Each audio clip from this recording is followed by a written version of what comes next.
Mahindra finance के VC और MD Ramesh Iyer साहब अब आपको आपकी स्क्रीन पर नजर आएंगे। रिजल्ट्स प्लीज डायरेक्टर साहब स्क्रीन पे दिखाते रहिएगा।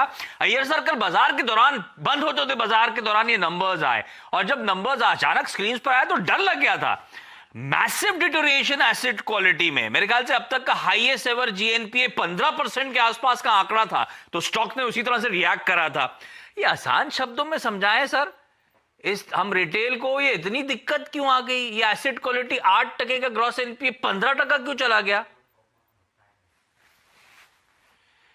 अगर इसको सिंपल टर्म्स में बात करें तो इसे दो तरीके से देखना चाहिए। जो इंक्रीज एनपीए हुए हैं वो अप्रैल में जून में जो इंक्रीज हुआ है इसका क्या कारण है और उसके पहले के एनपीए क्या है, राइट?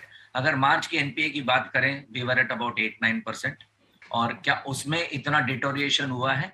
तो मैं समझूंगा बिल्कुल भी नहीं। अगर आप इस क्वार्टर की बात करें स्पेसिफिक, जो 5-6% एनपीए इस क्वार्टर में बढ़ा है, ये सब क्या कस्टमर्स है? ये सब रूरल रिटेल कस्टमर्स है। वो रोज कमाते हैं, चाहे वो पिकअप व्हीकल हो, ट्रैक्टर हो, हॉलेज एप्लीकेशन में हो, चाहे किसी स्कूल बस ऑपरेशंस में हो, किसी भी में हो। तो हम तो उस सेक्शन में काम करते हैं जो मोबिलिटी सेक्शन है, चाहे गुड्स मोबिलिटी हो या पैसेंजर मोबिलिटी हो या पीपल मोबिलिटी हो। और ये 90 डेज में अगर आप देखें सारा ही भारत में अक्रॉस एनी स्टेट 15-20 दिन से ज्यादा का काम नहीं रहा लॉकडाउन की वजह से। तो अगर ये कस्टमर 90 डेज में अगर 15 या 20 दिन ही काम करते हैं तो ये उम्मीद करना गलत होगा कि ये लोग अपने इंस्टॉलमेंट जो है रेगुलरली भर पाएंगे। अगर इस कस्टमर की क्वालिटी को देखें तो 31 तक में, जो मार्च तक में, ये सब स्टैंडर्ड कस्टमर थे जिनका एक इंस्टॉलमेंट हुआ होगा या 2 इंस्टॉलमेंट पीछे चलते होंगे। और जैसे ये 3 महीने का अगर वो 1 या 2 इंस्टॉलमेंट नहीं भर पाते हैं तो ये एनपीए हो जाते हैं। तो हमें ये समझना चाहिए ये कोई क्रेडिट वाली बात नहीं है, ये लिक्विडिटी सिचुएशन है। जैसे इनका पैसे आने लग जाएंगे, जैसे इनका काम तो शुरू रमेश सर, आसान शब्दों में आप कह रहे हो वेव 2 का इंपैक्ट था जो इस तरह के एसेट क्वालिटी में डिटोरिएशन देखने को मिला। पैसे नहीं आए और डेली वेजेस की तरफ से, और इसलिए नॉर्म्स के चलते आपने उसको जीएनपीए ट्रीट करा।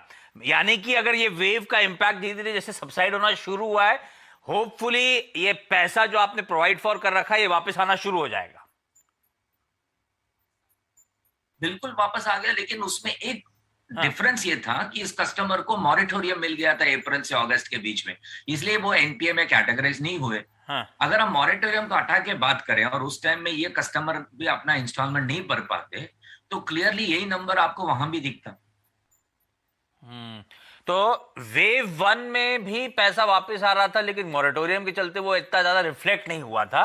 अब आप कह रहे हो वेव 2 में भी पैसा वापस आएगा, भरोसा है आपको, लेकिन सब्सिक्वेंट अभी इस समय प्रोवाइड फॉर करना पड़ा था क्योंकि वो जो डेली वेजर्स जिनको रूरल इंडिया में महिंद्रा फाइनेंस पैसा उधार देती है उनके पास 80-90 दिनों में सिर्फ 15-20 दिन का ही काम मिला उनको, तो वो लोग पैसा वापस नहीं कर पाए। तो प्रोवाइड फॉर आपने ऑलरेडी कर रखा है। कितना प्रोवाइड फॉर कर रखा है सर, और कितना कॉन्फिडेंस है कि इस सब्सिक्वेंट क्वार्टर्स में FY22 में उस प्रोविजनिंग का पैसा वापस आ जाएगा बुक्स पे या फाइनेंशियल्स पे ऐड हो जाएगा? क्लियरली देखें, जो हमारा 136 अकाउंट 1,36,000 अकाउंट जो मार्च में एनपीए में था, वो आज 293 अकाउंट है। इसका मतलब अब अराउंड अबाउट 1,70,000 अकाउंट इस पे एडिशनल ऐड हुआ है, क्योंकि जो मार्च वाले हैं उसमें से 20,000 लोग ने इंस्टॉलमेंट भर के अपना क्लोज भी किया है अकाउंट। तो 1,70,000 जो अकाउंट है इसमें आप देखेंगे कि सारा ही अकाउंट में कुछ ना कुछ मूवमेंट है। Very large percentage of this account अपने 50% से ज्यादा का पेमेंट कर चुके हैं लोन के।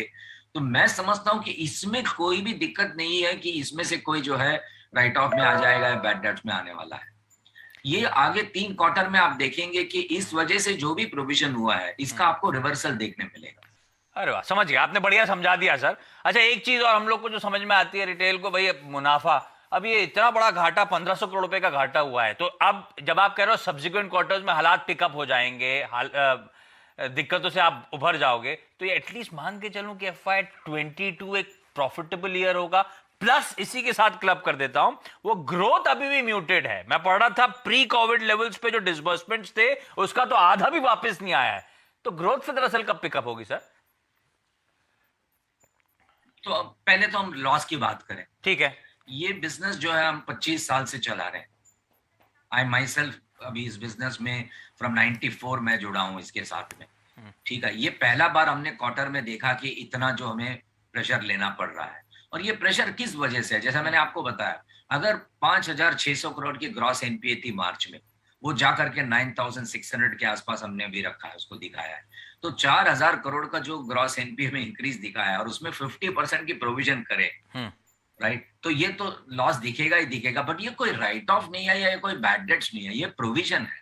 और आपको दिखेगा कि अगले ही क्वार्टर से आप देखेंगे जैसे इसके रिवर्सल आएंगे और इसमें और प्रोविजन करने की बिल्कुल भी जरूरत नहीं पड़ेगी, आपको प्रॉफिट फिर दिखेगा। लेकिन इस 25 साल में मैं आपको बता दूं, एक भी साल ऐसा नहीं है जब हमने प्रॉफिट नहीं किया हो, एक भी साल। हो सकता है एक आध क्वार्टर में, जैसे डिमोनेटाइजेशन क्वार्टर जो था उसमें हमें लॉस हुआ था सिमिलर तरीके का। अगर आप देखें उस टाइम में भी 14.5% हमारा ग्रॉस एनपीए था और इमीडिएटली 2 क्वार्टर में आपने उसे करेक्शन देख लिया। इस बाजार का बहुत बड़ा खूबी है ये सर, कि ये जब डिस्ट्रप्शन होती है तो ये बेचारे गिरते भी उसी तरीके से, लेकिन जैसे ही बाजार में एक सुधार आती है, you will see a correction also happening 100%। तो ये करेक्शन 100% होता हुआ नजर आएगा सर, एकदम कॉन्फिडेंट कि Q1 का जो पेन था वो रिवर्स होता हुआ नजर आएगा। जैसे जैसे अनलॉक, जैसे जैसे डेली वेजेस की भत्ता मिलना शुरू होगा, सारी बुक्स में जो प्रोविजनिंग हुई है वो वापस रिवर्सल होता हुआ नजर आएगा और आपको सब्सिक्वेंट क्वार्टर्स में वापस मुनाफा देखने को मिलेगा। और शायद यही कमेंट्री की, यही कॉन्फिडेंस है मैनेजमेंट का जो अब भाव में रिफ्लेक्ट हो रहा है। कल तगड़ा प्रेशर, आज जब मार्केट्स टूट रहे हैं, क्रैक हो रहे हैं दबाव में, M&M फाइनेंशियल अब हरे निशान में आपको इस समय आज दिन भर ट्रेड करता हुआ नजर आ रहा है। तो कमेंट्री बढ़िया। अय्यर सर, थैंक यू उस पॉजिटिव नोट पर जुड़ने के लिए।